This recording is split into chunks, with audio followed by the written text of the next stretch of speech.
예, 안녕하세요. 저희 지금부터 강연을 시작하도록 하겠습니다. 저희 마포 평생학습관과 민음사 그리고 알라딘이 함께 준비한 이번 강연에는 민음사에서 펴낸 한국 산문선 발간을 기념해서 우리 시대의 한문학자와 함께하는 우리 옛글 이야기 입문 강연이 3회에 걸쳐서 진행될 예정입니다. 오늘은 그 두 번째 시간인데요. 우리 고전을 읽는 즐거움, 우리 고전을 통한 글쓰기 강연이 진행이 됩니다. 암호문처럼 어렵기만 했던 문장 안에 담긴 인문정신의 빛나는 가치를 함께 발견해보는 시간 되시길 바랍니다. 그럼 이어서 오늘 강연을 해주실 강사님 소개해드리겠습니다.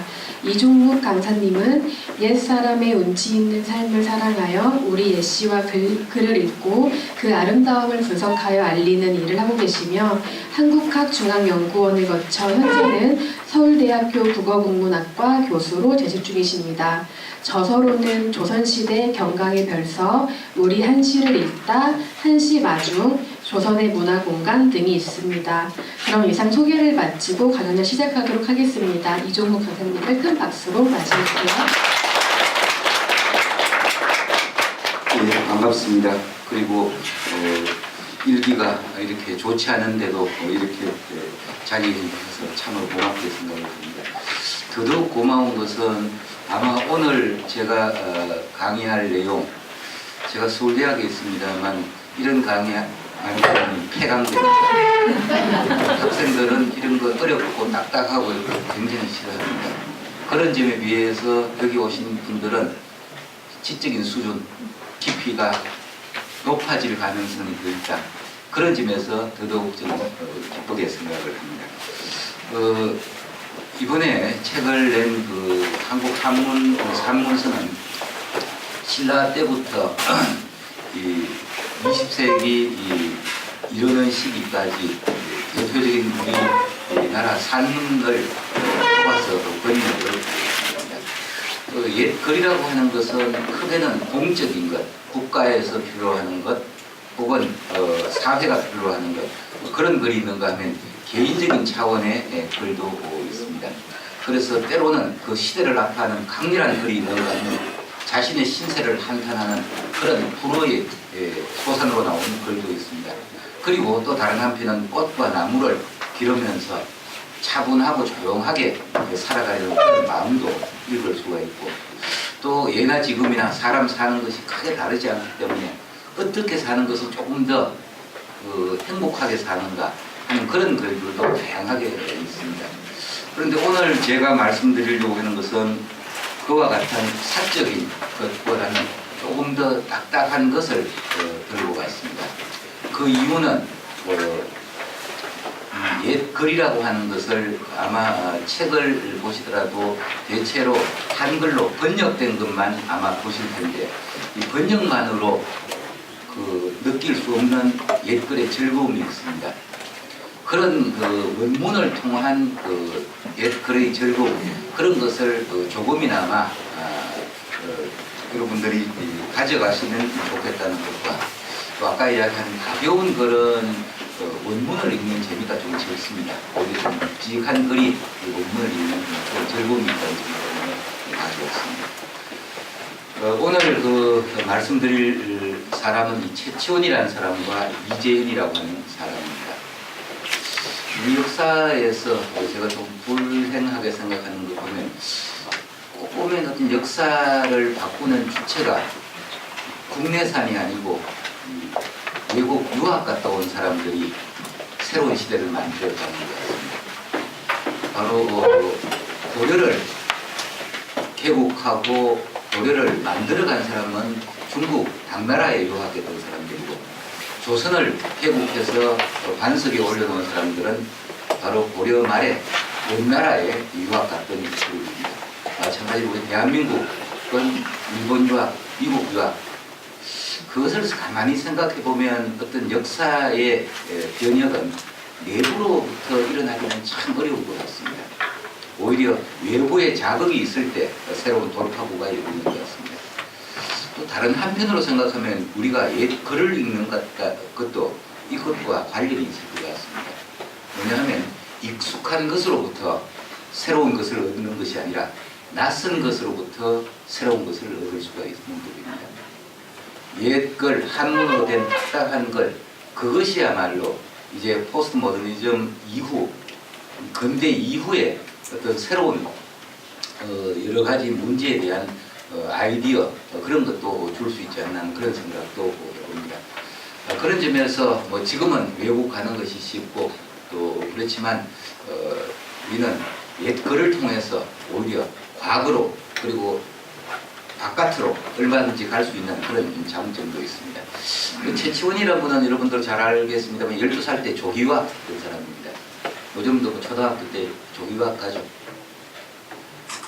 12살에 유학 가서 18에 과거급제를 하고 20살에 군수 교섭을 합니다.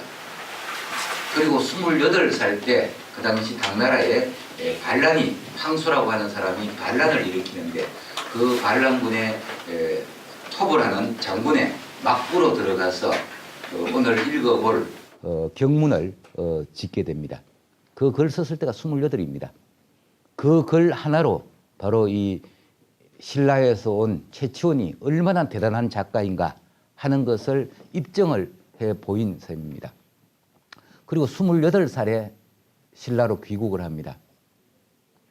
굉장히 중국에서 많은 일을 한 것 같은데 요즘 같으면 사회 초년생도 되기 전에 이미 모든 것을 어찌 보면 이루고 신라로 귀국을 합니다. 원래 신라에 영구 귀국을 하려고 하는 것이 아니고 사신으로 왔는데 여러 가지 사정으로 어찌 보면 못 돌아갔던 것 같습니다. 요즘으로 치면 조기 유학 가서 거기에서 고급 공무원까지 올라갈 수 있었는데 우연한 기회에 고국으로 돌아왔다가 못 가 그런 일 수도 있습니다. 아무튼 그렇게 신라에 돌아왔지만 이미 당시는 신라가 이미 망해가는 그 시절이어서 자신의 뜻이 관철되지 못합니다. 그래서 시리한 환경에서 이제 전국을 떠돌게 됩니다.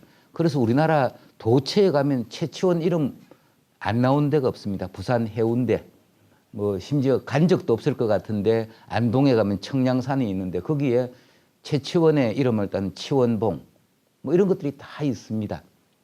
실제 그것을 다 다녔는지는 우리가 증명할 수 없지만 바로 그 정도로 우리 조선 팔도를 두루 다니면서 자신의 울분을 사귀었던 것 같습니다. 그러다가 40살 정도에 이제 해인사가 있는 가야산으로 들어가서 죽었다는 기록은 없습니다. 제일 마지막 그런 44살에 쓴 글은 있지만 그 이후에는 그냥 신선이 되어 갔다 이렇게 되어 있습니다. 그러니까 몇 살에 죽은지는 알 수가 없고 혹시 뭐 아직도 살아있는지도 모르겠습니다. 먼저 작품을 하나 보도록 하겠습니다. 아마 한자로 적혀 있어서 좀 답답하실지 모르겠습니다만 가장 익숙한 것부터 이야기하는 것이 좋을 것 같아서 이걸 가져봤습니다. 추야우중 가을밤 비 속에서 예전 고등학교 교과서에 실려 있기 때문에 잘 알 겁니다. 추풍의 유고음하니 거세 소지음이라 창외 삼경호 한데 등전 말리심이라. 내용 대충 알 겁니다. 가을바람에 오직 괴롭게 엎조리느니 거세 온 세상에 소지음, 지음은 음악을 알아주는 직이죠. 직이가 없다. 소자는 적다는 뜻이 아니라 없다는 뜻입니다. 창밖에 삼경 한밤중에 비가 추적 내리는데 등전 말리심, 등불 앞에 말리를 달리는 마음 이렇게 되어 있습니다. 굉장히 시가 쉽죠.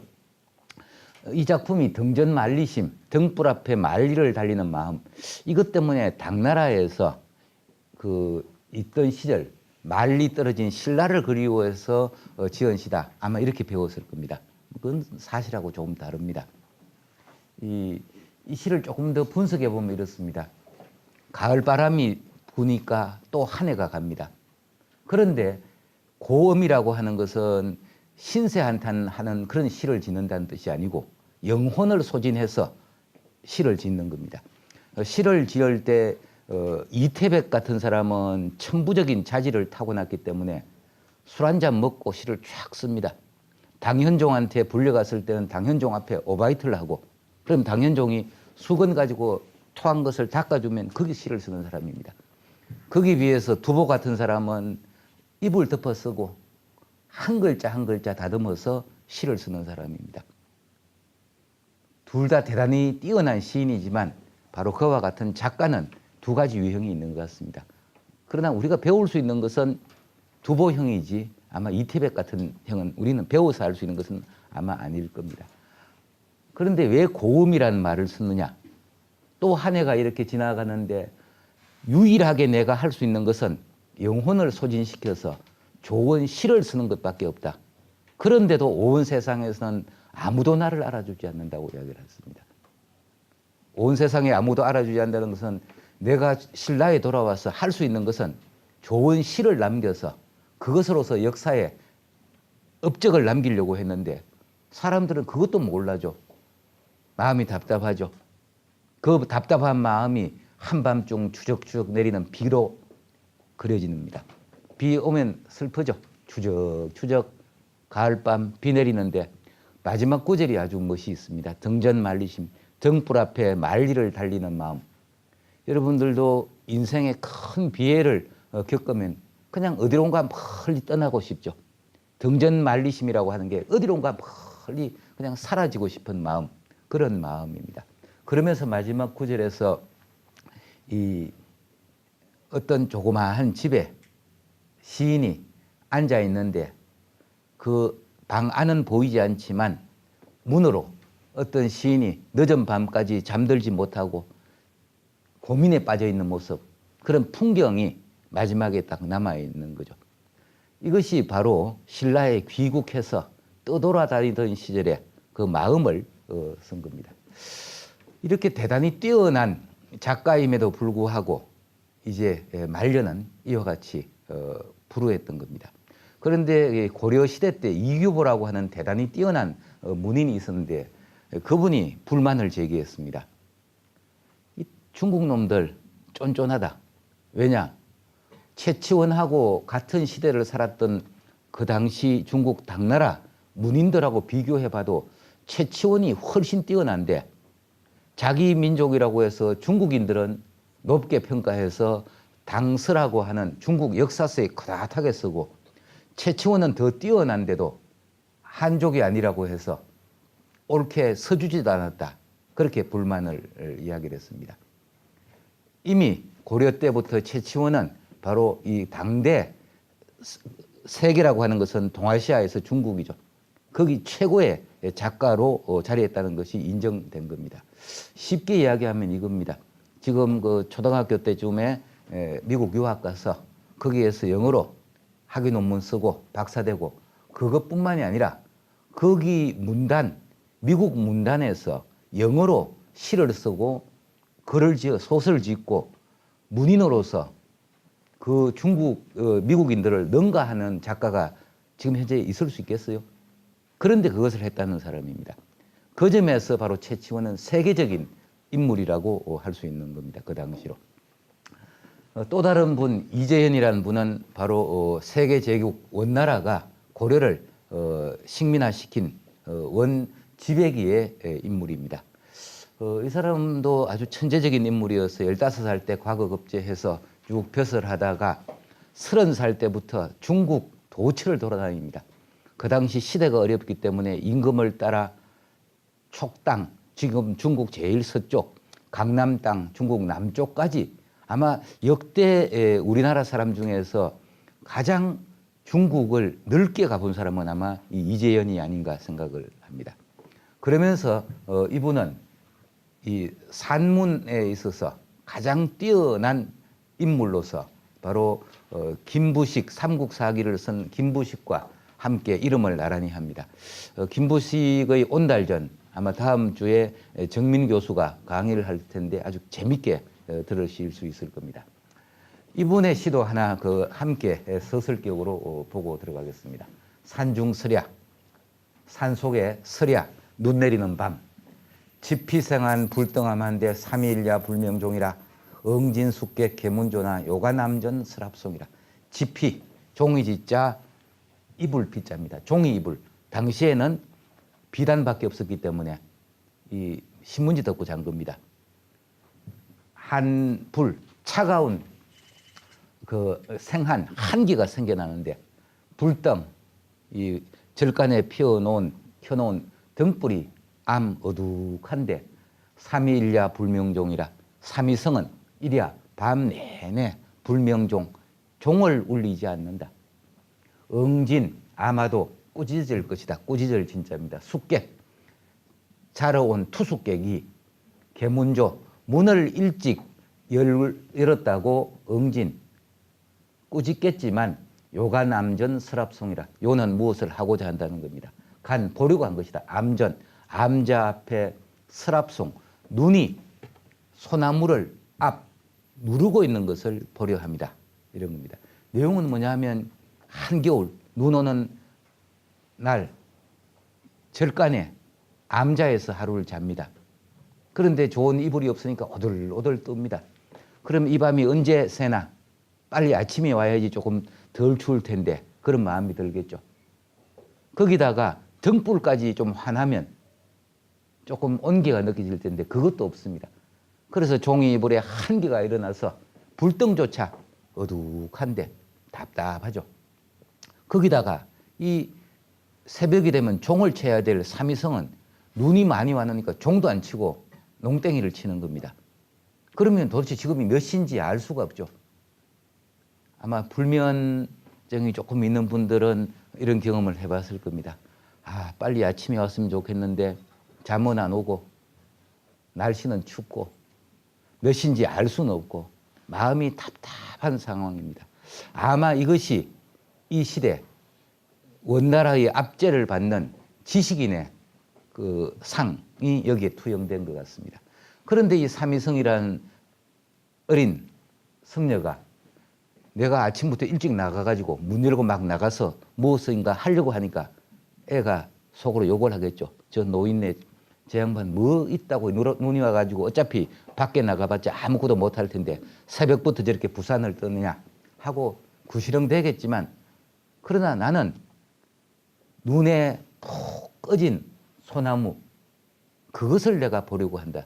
눈 속에 서 있는 소나무 어찌 보면 눈 덮여서 가지가 휜 소나무라고 하는 것은 어찌 보면 고려일 수도 있을 겁니다. 원의 압제를 받는. 그러면서 다른 한편으로 비록 이렇게 암울한 시대고 암울한 밤이지만 눈과 소나무로 대표되는 굳건한 마음 그런 것을 잃지 않겠다 하는 그런 겁니다. 전형적인 지식인의 시입니다. 아주 시상에 깊이가 있는 그런 겁니다. 최치원은 마흔에 해인사 기석 오늘날 홍유동 계곡이라고 하는 곳입니다. 거기에 가서 이후 생애를 알 수 없지만 최치원은 81살까지 삽니다. 평생을 고려와 중국, 심양을 왔다 갔다 하면서 나라를 위해서 불철주야 뛰어다닌 사람입니다. 이 두 분의 글을 한번 보고자 합니다.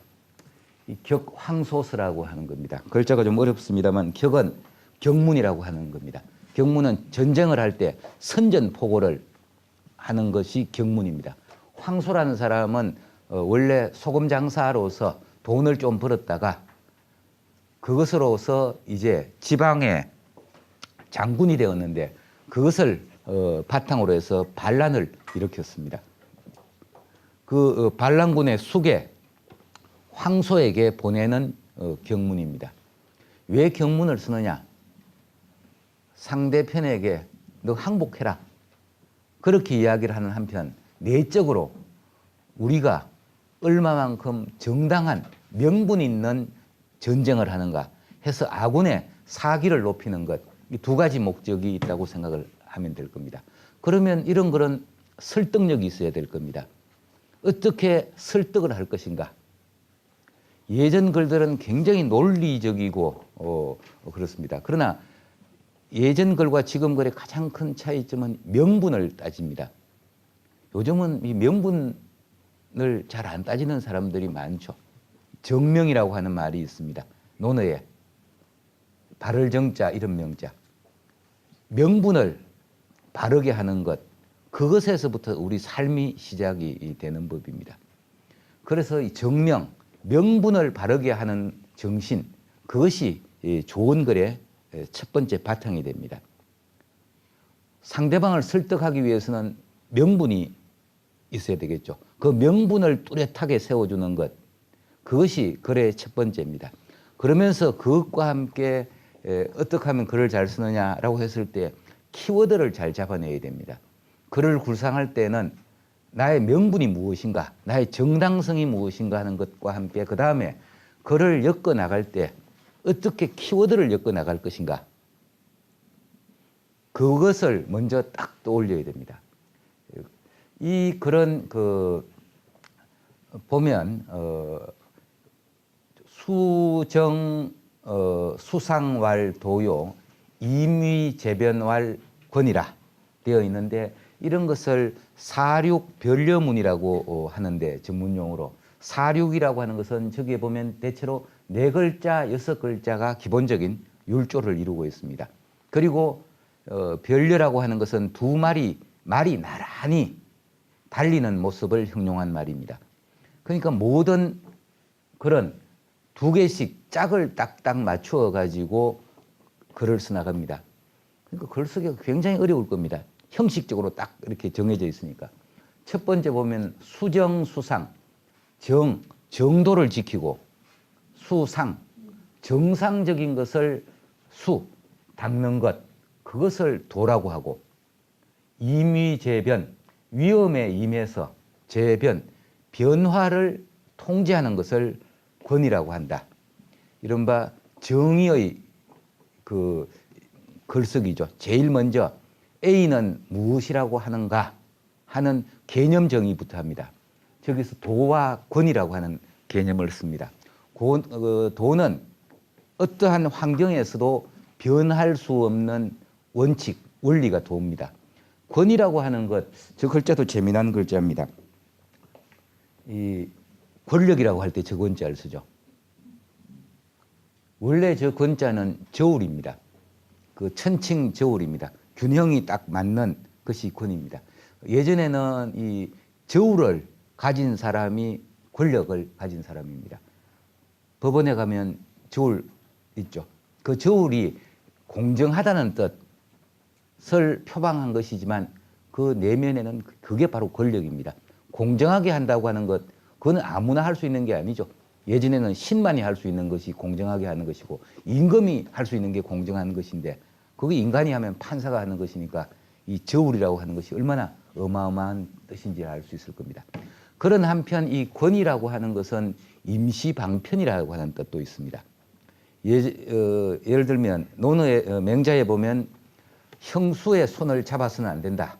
시숙이 형수의 손을 잡아서는 안 된다. 지금도 그렇고 뭐 변치 않는 일이죠. 그게 바로 도입니다. 그러면 권은 뭐냐? 그럼 형수가 물에 빠졌을 때 어떻게 하느냐? 그러면 할 수 없이 손을 잡아서 건져야 되지 않느냐? 그게 권입니다. 그런데 늘 이 세상에 부정한 일은 권이라고 하는 이름으로 자행이 됩니다. 나는 도를 지키고 싶지만, 정도를 지키고 싶지만 할 수 없이 형편상 권을 따를 수밖에 없다. 그러면서 부정을 저지르는 거죠. 그래서 그러면 형수가 물에 빠졌는데 어떻게 할 거냐? 그 답은 또 이렇습니다. 꼭 손을 잡아서 건져야 되느냐? 막대를 가지고 줄을 던져서 건지는 것이 더 맞지 않느냐? 가만히 생각하면 그렇죠. 물에 빠진 사람을 괜히 직접 손잡고 하다가 더 위험해질 수가 있죠. 예전 분들도 이 정도와 권도, 이 문제에 대해서 굉장히 많은 고민을 했고, 지금 우리 이 현대 사회에서도 어디까지가 권이라고 할 수 있는가 하는 것이 사실은 문제입니다. 그런데 최치원은 이 글에서 제일 먼저 도와 권이라고 하는 개념을 가져와서 도와 권도와 정도, 이 두 가지가 있다. 이렇게 왜 시작을 했느냐? 정도로 하면 너 죽여야 된다. 그러나 권도로 하면 한번 살려주겠다. 그거 복선을 이렇게 한 글자 속에 깔아놓은 겁니다. 정도라면 너는 당연히 죽여야 되겠지만, 그러나 형편을 봐가지고 권도를 살려가지고 너를 한번 살려주겠노라 하는 이 글의 전체적인 흐름의 그 요지를 첫 번째 도와 권이라고 하는 것으로 딱 제시를 합니다. 이렇게 글을 시작해야지만 좋은 글이 되는 겁니다. 그리고 나서 지자 성지어 순시하고 우자 폐지어 영리라. 지자, 지혜로운 자는 성지어 순시, 때를 따르는 것에서 성지, 이루어 나가고, 우자, 지혜 반대되는 거죠. 바보는, 어리석은 이는 폐지어 영리, 통사구조가 정확하게 딱딱 돼가 됩니다. 영리, 이치를 거스르는 데에서 폐지, 실패를 한다. 여기에서 똑똑한 사람, 어리석은 사람, 그것이 순시와 영리에 의해서 갈라진다 이 말입니다. 그러면 이것은 도를 연결시켜서 나옵니다. 그럼 정도는 뭐냐? 정도로 볼 때 지혜로운 사람은 때를 따라야 된다. 그러면 너 어떻게 되겠느냐? 이 때를 따라야 된다. 근데 때를 따르지 않으면 어떻게 되느냐? 너 바보다. 바보면 어떻게 되느냐? 영리, 바로 이치를 거슬리면 너는 실패할 수밖에 없다, 필연적으로. 그리고 연적, 그러므로 한두 글자는 공통으로 걸리는 것은 대꾸를 하지 않아도 괜찮습니다. 백년 계명이요 생사난기나. 백년 계명, 백년 인생. 우리 인생 백년이라고 하는 것은 계명, 걔는 묶을겠자, 목숨명자, 운명. 우리가 백년 인생에서 몇 살까지 살다가 죽을지는 운명에 매여 있어. 그래서 생사난기, 죽을지 살지는 난기, 기약할 수가 없어. 정말 그렇죠. 그러나 만사는 주심요 시비는 가변이라. 만사는 주심, 마음을 주로 해요. 마음 먹기에 따라서 세상 만사는 다 결정되니 시비 가변이라. 옳은지 그런지는 가변, 구분한다. 구분해 줄 수가 있다. 여기도 보면 일백백자, 백년, 그 밑에 일만만자, 만사, 숫자는 숫자대로, 계명, 운명에 매였다, 주심, 마음을 주로 한다, 생과 사, 서로 상반되는 글자, 시와 비, 옳고 그러다는 상반되는 글자, 난기, 기약하기 어렵다, 가변, 구분할 수 있다. 정확하게 모든 글자가 이렇게 짝을 딱딱 맞추어서 갑니다. 그러면서 이 단락에서 이야기하는 것은 세상에는 정도와 권도가 있는데 지혜로우려면 순리를 따라야 되고 어리석으면 이치를 거스르는데 너는 무엇을 선택하겠느냐? 이 질문을 던진 다음에 우리가 살아봤자 얼마 사느냐? 운명이라고 하는 것은 알 수가 없어. 네가 혹시 이러다가 내가 대박이 나서 황제에 오를 수도 있겠다. 이렇게 혹시 착각할 수도 있겠지만 그러나 어떻게 될지는 이성적으로 잘 따져서 마음으로 헤아려 보면 그 이치는 구분할 수가 있다. 그리고 나서 이렇게 이제 서문을 이끈 다음에 금아이 왕사적 유정무전이요 군정적 선해후주라. 왕사, 왕의 군사. 이 서성사자는 이 군대 가면 군단, 사단 이런 게 있죠. 이 사가 바로 군사의 단위입니다. 왕사 같으면 왕의 군사는 즉 유정무전이요. 정은 있어도 전은 없고 군정, 군사적인 정책은 선해후주, 해를 먼저 하고 주를 뒤로 해. 이것도 역시 하나하나 다 짝을 맞추고 있습니다. 지금 우리로서는 왕사, 왕의 군사다. 이 왕이라고 하는 것은 글자 한 글자 한 글자가 다 의미가 있는 글자입니다. 이 맹자에 보면 가장 그 이상적인 정치를 왕도 정치라고 이야기를 합니다. 이 왕이라고 하는 말과 상반되는 뜻은 패입니다. 모래판에 왕자라고 하는 말보다는 모래판에 패자라고 하는 말. 싸움 박질해서 이기는 것은 패가 되는 거고 덕을 가지고 천하를 차지하는 것은 왕이라고 합니다. 왕은 군사력이 아니라 덕을 가지고 백성들을 감화시켜서 그 국민이 되도록 만드는 사람이 바로 왕입니다. 바로 왕이라고 하는 말을 씀으로써 우리는 정당성이 있는 군대다. 그래서 정언이 있으되 전은 없다고 했습니다. 춘추필법이라는 말을 아마 들어보았을 겁니다. 언론은 춘추필법을 지켜야 된다. 그런데 춘추필법이라고 하는 게 실제 쓰는 것하고 의미는 좀 다릅니다.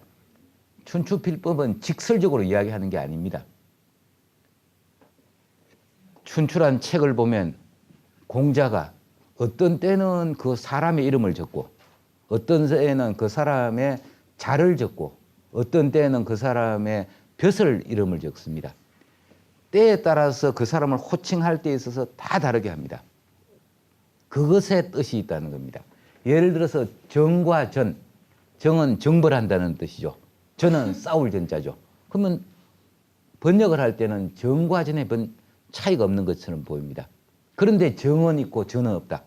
정이라고 하는 것은 뭐냐 하면 천자의 국가가 제후 국가에서 서로 이익 다툼을 할 때 가서 바로잡는 것, 그것이 정입니다. 거기에 비해서 전은 뭐냐? 그냥 쌈박질하는 겁니다. 정은 정통성을 갖춘 덕을 가진 임금이 제후국들끼리 싸우면 잘못했다 해가지고 해결하는 것이 정이고, 거기에 비하면 전투라고 할 때 저는 그냥 서로 이익을 가지고 서로 다투는 겁니다. 그러니까 왕사이기 때문에 우리는 정벌은 있어도 이익을 다투는 그런 것을 하지 않는다. 늘 이 정당성을 끼고 가죠.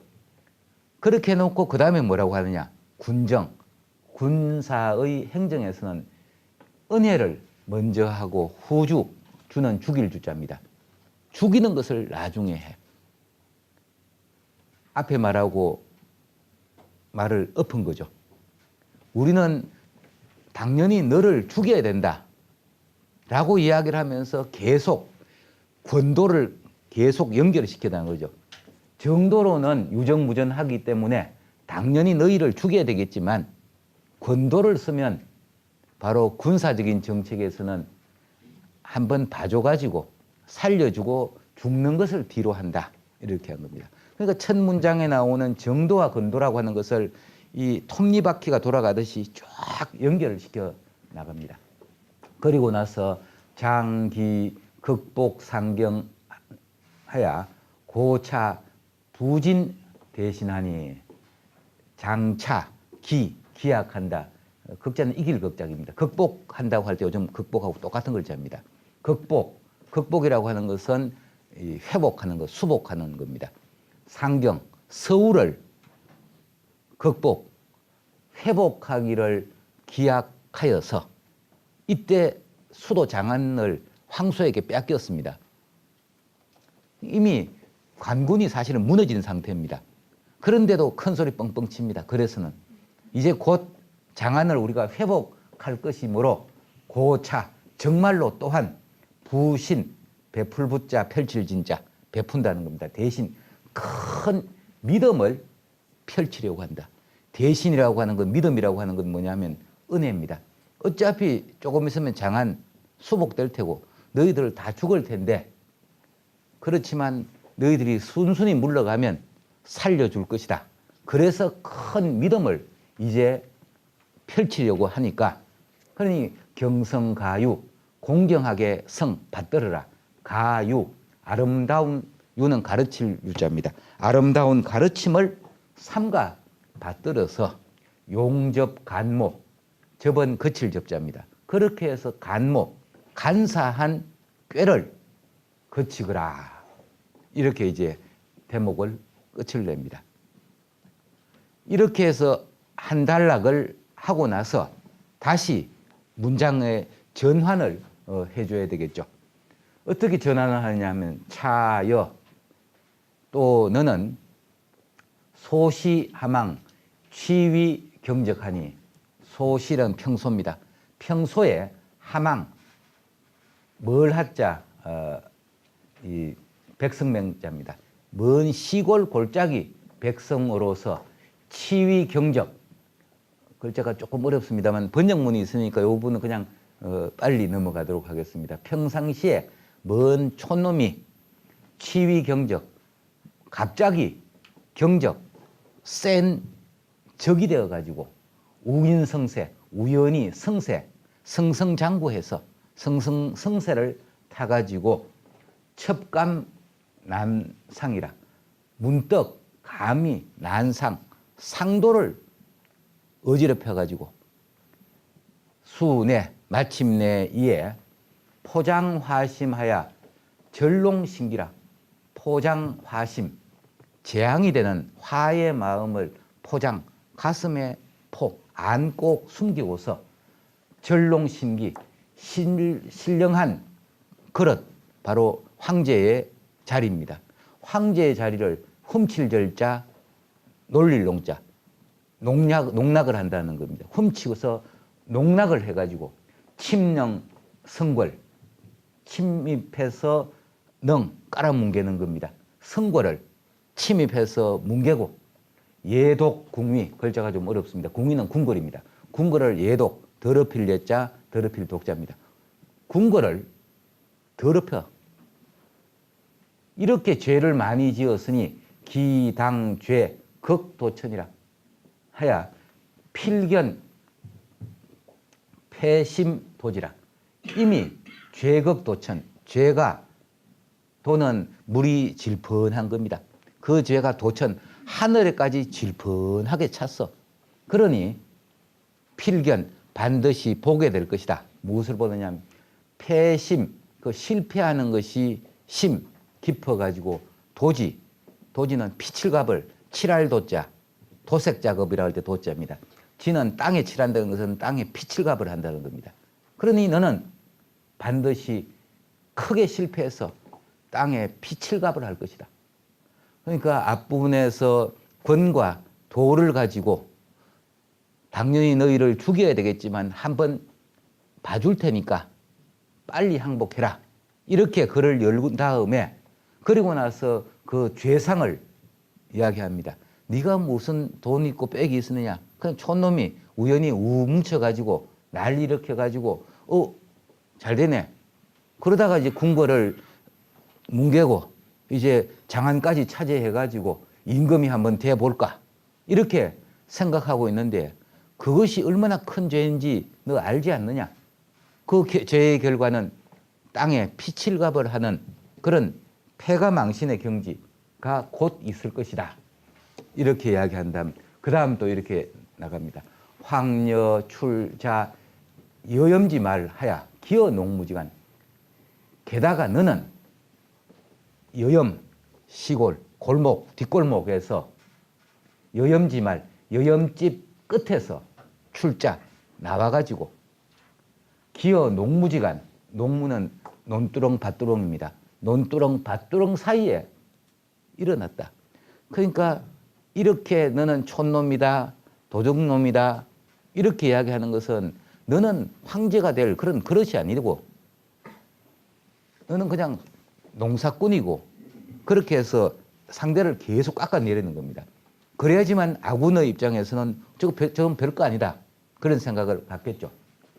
그래서 이 분급이 양모하고 이 살상이 근무라 분급 분탕질하는 겁니다. 분탕질하는 것을 양모 좋은 계획이라고 여기고 이 살상 사람을 때려 죽이는 것을 급한 일로 여기고 있어. 이렇게 됐으니까 어떻게 되느냐.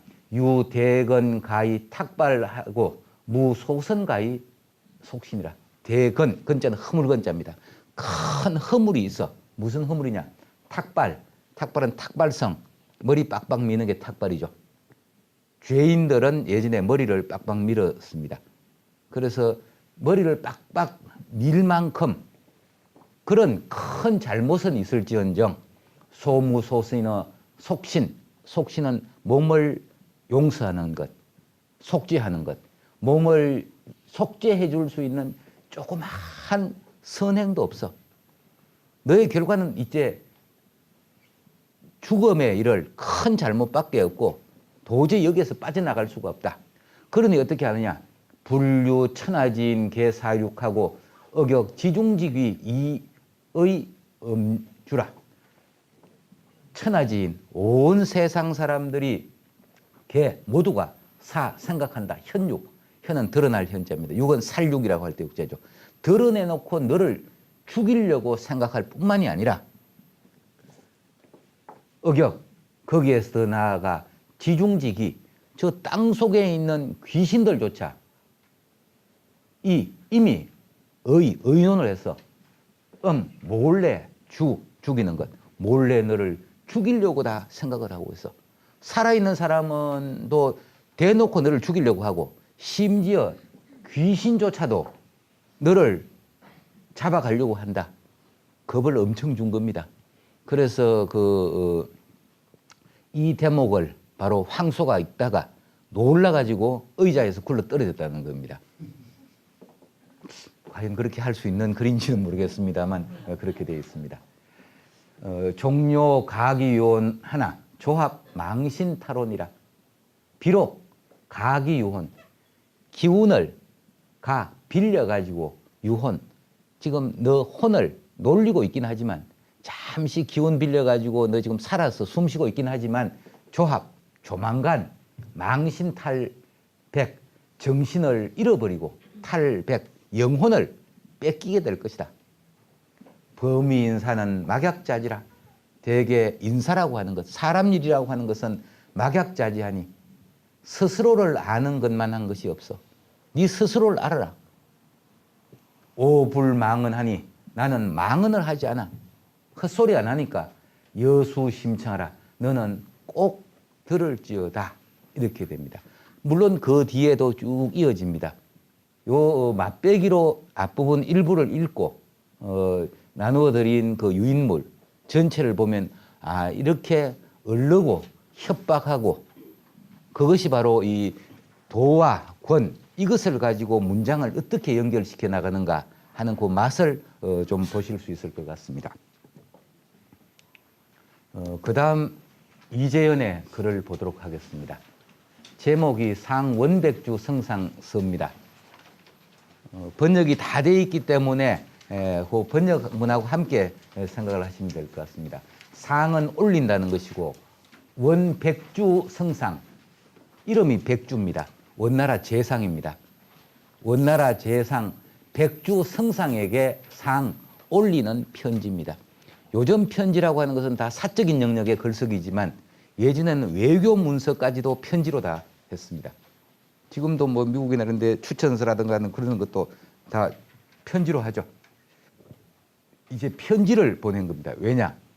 이때 충선왕이 이 원나라 이 관리들에게 좀 밉보여 가지고 이 충선왕이 독립운동을 한다, 이런 그 일이 있었습니다. 아마 실제 그렇게 했을 겁니다. 그러니까 원나라에서 황제가 이 충선왕 손 좀 봐야 되겠군 하고 충선왕을 티벳으로 귀양을 보냅니다. 참 치욕스러운 역사죠. 그때 이제 이재연이라는 분, 15살의 과거급제에서 30살 때부터 중국 천지를 돌아다니면서 임금을 돕다가 35살에 이런 일을 당하게 됩니다. 바로 그와 같은 국가 위기 상황에서 이 편지 하나를 가지고 해결을 합니다. 우리 유배 간, 티벳에 잡혀간 우리 임금님 돌려주십시오. 생환해 주십시오. 그 내용을 편지를 가지고 설득을 합니다. 아까 본 최치원의 글은 그로부터 4년간 전쟁을 더 끌다가 결국 황소가 망하긴 했습니다만, 그 글 자체가 효력을 발휘해 가지고 금방 망한 것은 아닙니다. 좋은 글이긴 하지만 그 글이 성공에 이뤘다고 하기에는 조금 그렇습니다. 아무리 그래도 전쟁판에 뭐 편지 한 장, 글 한 장 보냈다고 해서 덥석 항복하고, 물론 그렇지는 않겠죠. 다만 그것을 가지고 아군의 정당성을 확보하고 상대방으로 하여금 언젠가는 망할 것이다, 그런 불안감을 심어주는 심리 전술이라고 생각을 하면 됩니다. 그런데 이 글은 바로 이 편지 한 장을 통해서 충선왕이 바로 티벳에서 풀려나갈 수 있도록 바로 만든 글입니다. 어떻게 글을 썼길래 그렇게 원나라 재상이 구해주는가 보면 이렇습니다. 우사 천하요익자는 여기익지하고 직사 천하요기자는 여기기지라. 여기 우와 직 두 사람이 나옵니다. 우와 직은 중국 역사에서 가장 뛰어난 재상이라고 생각을 하면 됩니다. 우라고 하는 가장 뛰어난 재상은 천하유익, 이건 익사한다고 할 때 물에 빠진다는 겁니다. 천하 사람들 중에 익자, 물에 빠진 자가 있으면 생각을 했다. 어떻게 생각하냐? 여기 있지. 자기가 빠뜨린 것처럼 생각을 하고, 직언사 천하유기자면 직은 천하의 유기, 굶주릴 기자입니다. 밥 굶어 죽으려는 사람이 있으면 여기 기지. 마치 자기가 숟가락 빼앗아서 못 먹게 해서 굶어 죽게 만든 것처럼 생각했다. 이 글의 키워드는 빠질 익자와 굶주릴 기자입니다. 물에 빠져 죽게 될 사람과 밥을 못 먹어서 굶주려서 죽게 된 두 사태를 내놓고 우와 직이라고 하는 가장 이상적인 재상은 어떻게 했느냐? 자기가 그 사람들을 죽을 위기에 내몬 것처럼 생각했다. 뛰어난 재상은 마땅히 이와 같아야 한다. 전제를 깔아버리는 겁니다. 천하지 이격기자는 비우수제지요. 천하에서 이격기자, 물에 빠지고 굶주린 자가 비우수제지, 우가 수제지, 손으로 제지, 밀친 것도 아니요. 이직 알기 포약, 막을 알자 먹을 포자입니다. 직이 그가 먹으려고 하는 것을 막은 것도 아니라 우가 물에 밀친 것도 아니고 직이 숟가락 빼앗아서 못 먹게 한 것도 아닌데 하기심 단연 자의위 기책이 불사절이요. 어찌 그 마음이 단연 결단코 자의위 스스로 이위 생각했느냐. 기책 자기 책임으로 여겨가지고 사양하지 않았던가. 왜 우와 직은 자기가 직접 물에 빠뜨린 것도 아니고 이 밥을 못 먹게 한 것도 아닌데 왜 굶어 죽고 물에 빠진 사람을 자기 책임으로 여겼는가. 사실 지금도 정치하는 사람들이 이 마음만 가지면 다 잘 될 것 같아요. 이 힘들게 사는 사람들이 자기가 그렇게 만든 것처럼 생각하면 다 해결이 되는 거죠. 이제 그 이유를 설명을 이렇게 합니다. 천 강임어 대인은 하늘이 강임, 인물을 내려 대인은 큰 인물입니다. 하늘이 큰 인물에게 강임, 인물을 내린 것은 본욕 사지 제3이냐라. 본디 욕하고자 한 것이다. 시킬 사자입니다. 제3인 이 백성들을 구제하도록 만들려고 한 것이다. 하늘이 큰 인물을 왜 내느냐? 백성 구제하기 위해다. 구시 곤궁무고자. 그런데 곤궁무고, 곤궁해서 무고, 어디 하소연할 때조차도 없는 사람, 그런 사람 참 많죠. 그런 사람을 정말로 보고서도 영 부리고 편안하게 생각을 해가지고 부리고 그 사람을 구하려고 하지 않는다면 기천지강임이지요. 그것이 어찌 하늘이 인물을 내린 뜻이겠는가. 당연히 스스로 대인이라고 생각하면 자기가 굶주리게 하고 자기가 물에 빠뜨린 것처럼 생각해야 되는데 어디 하소연할 데 없는 사람들 보고서도 팔짱만 끼고 있으면 그것은 대인을 내린 뜻이 아니다. 차소위로 망변저지고 하고, 이 때문에 망변저지고, 변저는 굳은 살입니다. 손발에 굳은 살이 베끼는 고통을 잊고서 가색지건, 가색 농사 짓는 겁니다. 농사 짓는 건실함을 몸소 실천을 해가지고 구토는 온 세상입니다. 온 세상에 집을 지어주고 입정민, 입은 나달, 복식 알입니다. 정민, 만백성입니다. 이 만백성들에게 곡식을 먹여줘. 예나 지금에는 제일 중요한 것은 먹고 사는 곳, 그게 제일 중요한 거죠. 집 지어주고 먹을 거 주어서 좌우 요순, 좌우는 돕는다는 뜻입니다. 요임금과 순임금을 좌우에서 잘 보필해서 태급 만세자라. 그 은택이 만세, 자손 만대까지 미칠 수 있도록 그렇게 한 것이다. 이까지가 이른바 재상론입니다. 재상이라면 어떠한 사람인가? 물에 빠지고 굶주린 사람이 있으면 자기가 그렇게 만든 것처럼 생각해야 된다. 좋은 재상은 하늘이 낸다. 왜 하늘이 내느냐? 바로 곤궁한 사람을 구제하는 것, 그것이 바로 하늘의 뜻이다. 당연히 해야 될 당위적인 재상으로서의 상을 이렇게 딱 제시를 합니다. 상대방이 재상이죠. 승상이죠. 가슴이 뜨끔하게 만드는 겁니다. 이런 것이 전설에 나오는 우화직과 같은 가장 뛰어난 재상이다. 당신은 어떠한가? 한번 생각해 보라는 겁니다. 그리고 이제 이렇게 합니다. 서류 1위는 설령 여기에 한 사람이 있다고 해봅시다. 불행이 전구학하여 불행이 구학 골짜기에 굴러. 골짜기 굴른다는 것은 밥을 못 먹어서 시체가 골짜기에 나뒹구는 겁니다. 시신이 골짜기에 나뒹굴고 함돌에 물결에 빠져서 물에 빠져 있는데 우직어 견지 우와 직과 같은 재상이라면 견지 물에 빠지고 굶주려 죽으려고 하는 사람을 보고서 장도기 사수지활, 사수지활은 사수는 짧은 시간입니다. 잠깐 동안의 살활자 사는 것을 도모하고 끝내버리겠습니까? 오지기 필위지게 하여 나는 압니다. 이들은 반드시 위직에 어떤 계획을 만들어 가지고 사지 불부우 기어익 그들로 하여금 다시는 굶주림과 물에 빠질 걱정을 하지 않도록 한 다음에야 기심하는 그 마음이 편안할 겁니다. 이제 재상의 당위론을 제시해 놓고 그 다음에 그것을 적용을 합니다.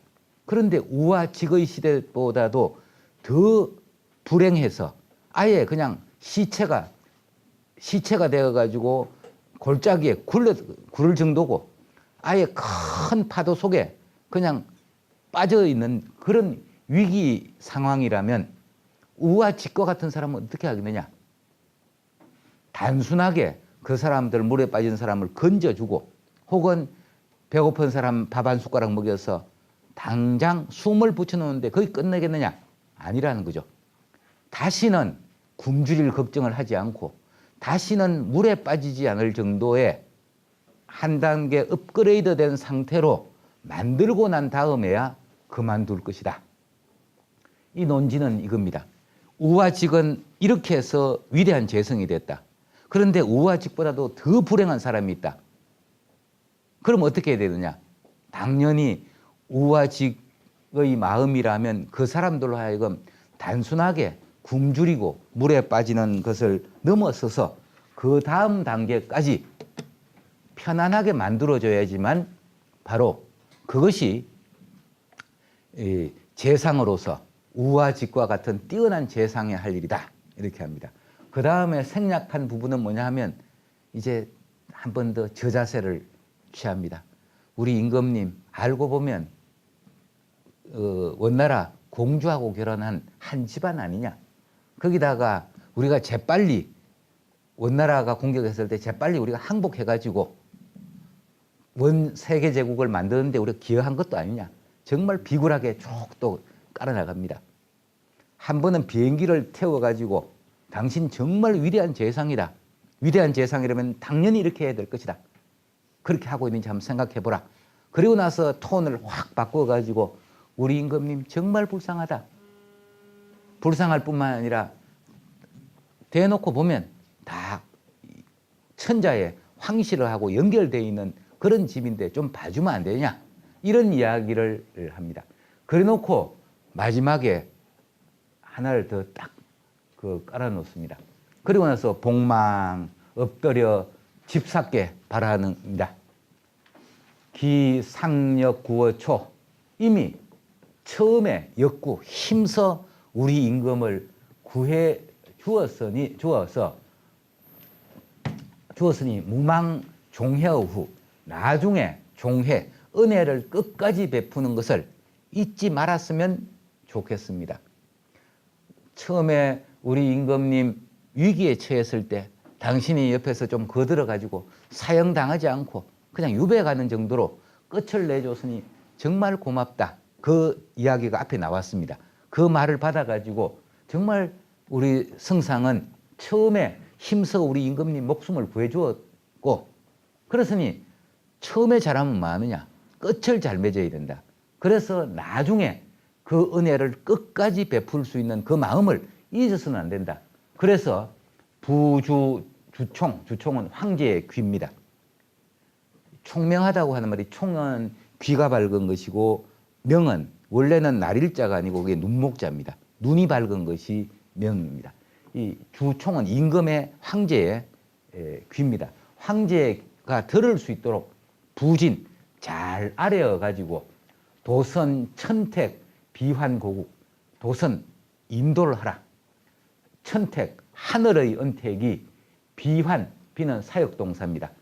우리 임금으로 하여금 환고국 고국으로 돌아와서 이종여년 남은 생애를 종 마칠 수 있게 해주실 수만 있다면 기위감격 그 감격스러움이 기지 전구학자 의미식하고 함도래자 리 탄도이제리요 기지 어찌 그치겠는가 전구학 골짜기에 굴러다니던 자 밥을 굶어서 죽게 되어 골짜기에 구르는 자가 어짜는 실컷 먹을 어짜입니다. 미식 맛있는 음식을 실컷 먹고 도 함내자 물구름 파도에 빠져서 죽게 된 사람이 이탄 탄도 탄탄대로 리는 밟을 리자 탄탄대로를 밟는데 이 거치겠습니까? 그러니까 키워드가 바로 굶주린 것, 물에 빠진 것 그것으로 시작을 해서 우화직은 물에 빠진 사람, 굶주린 사람을 자기가 마치 그렇게 만든 것처럼 했다. 첫 번째 단락은 그러죠. 그 다음에는 왜 그렇게 했는가? 그것이 바로 하늘이 재상의 임무로 내린 것이 백성구제에 있다. 그 다음에 지금 우화직 때보다도 훨씬 더 공공한 사람이 있다. 그럼 어떻게 되느냐? 목숨 잠시 붙여주는데 그쳐야 될 것이 아니라 다시는 굶주릴 걱정, 물에 빠질 걱정을 하지 않도록 만들어줘야 된다. 그리고 나서 분위기를 바꿔서 우리 임금님 정말 불쌍하니까 조금 도와달라. 당신이 처음에 우리 임금님 위기에 빠졌을 때 도와주지 않았냐. 그 다음에 마지막에 당신이 처음에 힘이 되어줬으니 끝마무리 잘하는 것을 잊어버리면 안 된다. 그래서 끝맺음을 잘해서 우리 임금이 돌아오게 된다면 바로 물에 빠진 사람이 탄탄대로를 걷고 또 굶주린 사람이 맛있는 음식을 배 터지도록 먹을 수 있게 한 것 그런 정도가 될 것이다. 당신은 어떤 사람이 되어야 되는가? 당신은 위대한 재상이 맞는가? 이렇게 한 거죠. 그러면 이 말을 안 들으면 충선왕을 그 본국으로 돌아보내지 못하게 만들면 좋은 재상이 아니라고 되는 거죠. 어떻게 하든지 자기가 좋은 재상이 되려면 당연히 이 일을 할 수밖에 없다는 거죠. 빠져나갈 구멍을 만들어주지 않습니다. 그러면 그 방법이 또 있죠. 여러분들 같으면 어떻게 이야기하겠어요? 청탁이 그렇게 돌았다.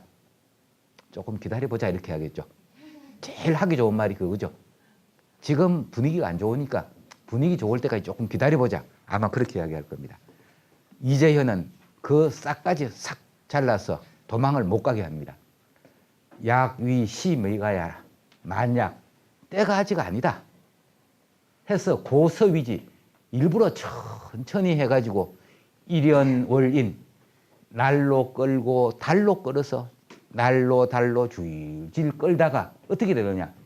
위 현차 유력자, 현 똑똑하고도 유력 힘 있는 자에 의해서 소선 선점을 당해버린다.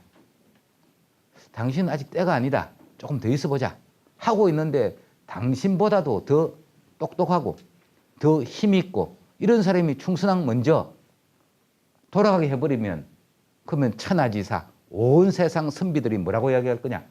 장위 집사 견사 독지요. 장차 당신이 견사 일 처리하는 것, 일 보는 것이 독지 유독 느려 터졌고 쟤 뭐 똑똑한 줄 알았더니 바보 아니야? 이렇게 생각할 거란 거죠. 그리고 소국지인 바로 고려 사람이죠. 우리 고려 사람은 뭐라고 생각하겠느냐? 장위 집사 위덕 불경. 당신은 위덕 덕을 해나가는 것이 불경 끝경자입니다. 끝을 못 낸다. 저 사람은 마무리를 못하는 사람이구나. 그러니까 조금 두고 보자. 이렇게 아마 뺄 것 같으니까 딱 막으면서 당신보다 힘 더 있고 더 뛰어난 재상이 있어가지고 충선왕을 석방시켜 줘버리면 당신은 뭐 되겠느냐? 그러면 천하 사람들이 다 당신들을 바보라고 할 거다. 우리나라 사람들은 에헤이 뭐 좀 있는 줄 알았더니 아니군 이렇게 이야기하겠다. 그러면서 제일 마지막에 뭐라고 하냐면 저런 삼가 저기 위 집사 당신을 위해서 석지 애석하게 생각합니다. 이렇게 끝을 내버립니다. 그러니까 어찌 보면 가장 큰 청탁을 하는데 마지막에 나는 우리 임금을 위해서 이야기하는 것이 아니라 난 당신을 위해 가지고 당신이 우리 임금을 석방을 못 시켜줘 가지고 뛰어난 재상이 못 되고 세상 사람들에게 욕만 먹을까 봐 겁난다. 이렇게 한 겁니다. 이런 걸 받으면 도망갈 방도가 없겠죠. 이게 바로 글의 힘입니다. 이 글로 인해서 이제 충선왕이 고국으로 돌아올 수 있게 된 거죠. 이 이재현은 임금을 위해서 참 노력을 많이 했던 사람입니다. 또 나중에 충선왕이 고려로 이제 나중에 돌아와서 임금이 되는데 충수광인가 그런 사람이네요. 참 다른 임금이네요. 근데 그 충수광 이 사람이 그 원나라 예쁜 여자한테 반해가지고 고려로 돌아가려고 하지 않습니다. 그때 이재현을 마지막에 시켜가지고 자꾸 이재현이 가자고 하니까 그 여인이 잘 있는지 한번 보고 오너라 하니까 이재현이 가서 보고 와서 그 여자 벌써 딴 남자 품에 안겼습니다 하니까 괘씸한 것 타고 왕이 고려로 돌아왔습니다. 그리고 나서 이제 이재현이 죽을 죄를 졌습니다. 그 여자 그때 울고불고 난리 나서 죽게 되었는데 그 말씀드리면 안 돌아올 것 같아서 거짓말을 했다. 그런 일화도 전하고 있습니다. 이 글이라고 하는 것은 지금은 사적인 글쓰기가 대부분입니다만 예전 글은 이와 같은 공적인 글쓰기 이게 바로 외교의 글쓰기입니다. 그럼 요즘 뭐 북한 문제, 중국 문제, 미국 문제 이런 것이 있는데 상대를 어떻게 설득해야 되는가 하는 것도 이대로 하면 안 되죠. 여기에서 힌트를 얻어서 어떤 때는 어찌 보면 비굴한 면도 있어야 되고 그러면서 제일 중요한 것은 명분을 기본으로 하고 그것을 바탕으로 해서 연결이 적절하게 될 수 있는 키워드를 탁탁 던져서 그것이 아주 긴밀하게 연결되어 논리적인 완성이 이루어질 때 그런 글이 좋은 글이 될 겁니다. 대략 뭐 제가 이야기할 것은 이 정도에서 그치도록 하겠습니다.